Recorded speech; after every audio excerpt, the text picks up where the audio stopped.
Hello? Hello? What's that? Yeah. Yeah. Yeah. You keep it right there. I'll be right over. Wow! Boy, oh boy. Never thought I'd live to see the day. And it's mine. All mine. Yep. You've been waiting a long time, but it's yours now. Here are your keys. And when I Here are your keys. Oh, boy, what music to the ears. What beautiful words. What wonderful words. You know, that could be you. Yes, sir, that could be you riding off in that brand new Chevrolet. More new Chevrolets are being delivered than any other make of car. Wait a minute. Wait a minute. Hold everything. It could be you, it could be me. Look, what I want to know is when do I get my Chevrolet? Now, a lot of people I know have gotten their cars, and they haven't had to wait as long as I have either. And some of them have gotten them from you, too, Bill. Now, what am I, a forgotten man or something? For 2 cents, I'd take my order and... I know. There's a great deal in what you say. You have waited a long time. A lot of people have gotten new cars sooner than you have. But have you heard the whole story? Well... Then why not see the rest of the film? Oh, I know, just looking at a film isn't going to get you a new Chevrolet any sooner, but... Well, okay, let's look at it. Fine. What are we waiting for? More new Chevrolets are being delivered than any other make of car. Of course, it isn't exactly the way it was in 1941, yet. When we ordered a new car, we got it. Just a matter of a day or two, maybe less. Yet, that's all you had to do. Just hop in and drive them away, remember? As a matter of fact, that could be you in that 1941 Chevy 8 years ago. Hey, that is me. In those days, our cars were as much a part of our daily lives as they are now. But we didn't realize then just how vital a part until a certain make of car called a Volkswagen came out. So we stopped making cars. We certainly didn't mind then. Never mind the cars, it was give them tanks, give them guns. We took everything that came along, too. Share the ride, gas rationing. We drove them down to the cord and then some. We fought off the breakdowns. We read and dreamed about the new post-war cars. And then it came. Sure felt good to let up a bit. Yes, sir. Sure felt good. But for Chevrolet, VJ Day was the signal to get going on the production of cars and trucks for civilian use. And Chevrolet was not caught napping. Even before the war, Chevrolet had completed new facilities making possible the production of more cars than had ever before been contemplated by a single manufacturer. Then, as the war progressed, Chevrolet realized that even this would not be enough. It was recognized that even greater expansion would be necessary.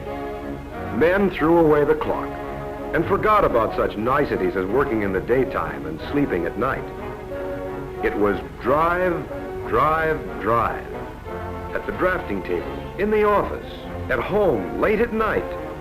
The new factories had to be designed, built, equipped. And that wasn't all. Thousands of new employees had to be hired and trained. Thousands of new employees had to be trained or retrained in new skills and in the use of new tools and new materials. New materials developed during the war called for new machines, and new machining techniques had to be worked out. Thousands of small parts were completely redesigned to make use of the best possibilities in the new war-developed materials. Chevrolet did all these things, and Chevrolet was ready. Ready to make twice as many cars and trucks as in the best previous production year. That's all very well and good. But the war's been over a long time now. What's holding up the parade? But that's not the whole story. No amount of advanced planning could entirely overcome the severe shortages of vital parts. That was the last master brake cylinder. The lines stopped. Ever stop to think just how it would be to put a car together without a master brake cylinder or any other vital part? About 15,000 parts go into a single new Chevrolet.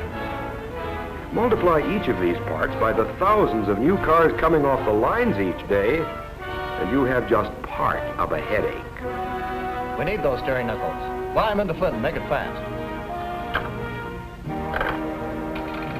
Get me Tarrytown next. Make it fast. Purchasing always wants everything fast. And it's got to. Every one of those 15,000 parts, down to the smallest bolt, has got to be on hand at the right place at the right time, or the lines stop.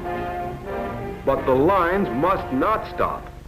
Okay, we'll take the 2 gross. We need those bolts. Now, when can we have them? Got to have those carburetors no later than Tuesday. Find out if he wants us to come after him. Put every man you have on the job. We're depending on having it here tonight. What about that steel? Bar stock, sheet. We need all we can get. Keep the lines moving. Get out and get after parts, materials, wherever and whenever they could be found. Remember that day in the local hardware? That chap seemed eager to lay his hands on every bolt in the store. Should have followed him around.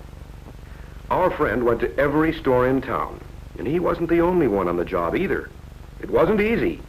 Manufacturers of refrigerators, locomotives, washing machines, lawnmowers, all were in the same boat. They all had to have those parts and materials too. A dozen, 2 dozen, of gross at a time, rounded up from every possible source, kept the line going. Remember that time at the airport? That's what I said. Fly that load to Flint and pronto. What's in those boxes anyway? Gold? Nope, carburetors, sweetheart. Just carburetors. Just carburetors. Just enough to keep the line going at Flint till the main shipment arrived. Today, there are still not enough materials to make all the cars Chevrolet is equipped to turn out, plus all the needed products thousands of other manufacturers are making. Even so, Chevrolet is building more cars than any other automobile manufacturer. And in view of all the facts, that is a production miracle. Where's yours?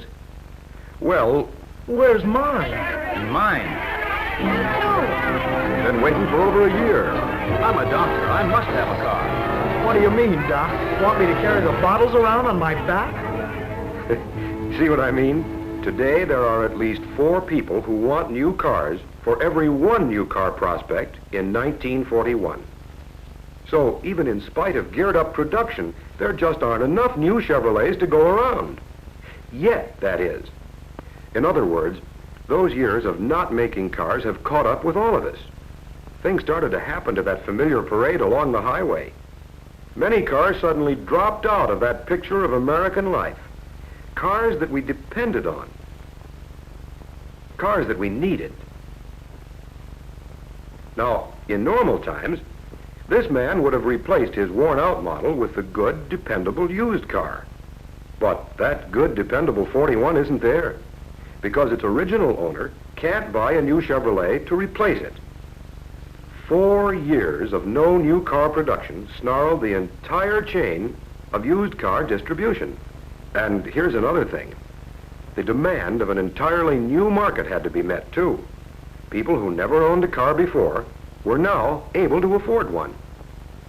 More people than ever before can afford a new car. New families are being formed. And you can't take your best girl out on a bike. Chevrolets are wanted in every community in America. And long before the war's end, General Motors and Chevrolet laid their plans for the distribution of new cars on the community basis. The fairest and most equitable plan was to deliver to each community a fixed percentage of new cars according to the number of new cars delivered to that same community in 1941. Vital community needs came first. It was and is to your best interests that these community needs are met first. And then, as rapidly as cars can be produced, more and more people of the community are becoming Chevrolet owners. Yes, sir, It could be you.